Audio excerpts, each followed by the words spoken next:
मेरा सजना संवरना है किस काम का, माला जपते हो तुम औरों के नाम का।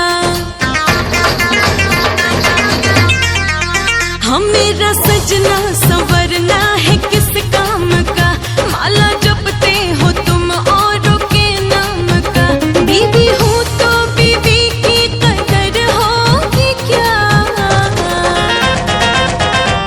पहिर के पेट के नीचे साड़ी हमारे जान लोगी क्या, पहिर के पेट के नीचे साड़ी हमारी जान लोगी क्या।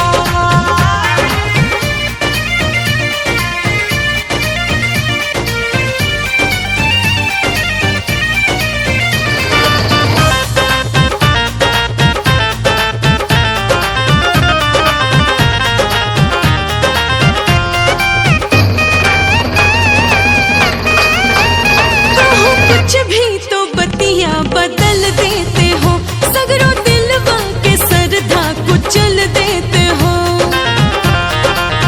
बड़े जालिम हो तुम लोग। हाँ कहो कुछ भी तो बतिया बदल देते हो, सगरो दिलवा के सरधा कुचल देते हो। होठ लाल लाल लागे कमाल जसपान खाई हो। अच्छा ऐसन सुघराई तुम कहाँ से लाई हो डार्लिंग, ऐसन सुघराई तुम कहाँ से लाई हो। और हमसे भी ज्यादा कोई सुंदर होगी क्या, बोलो। पहिर के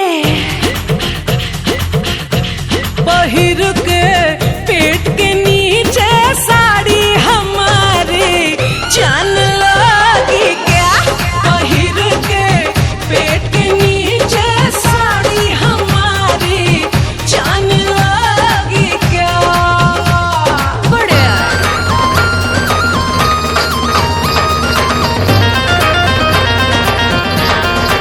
ए पगली ऐसे रूठा ना हो।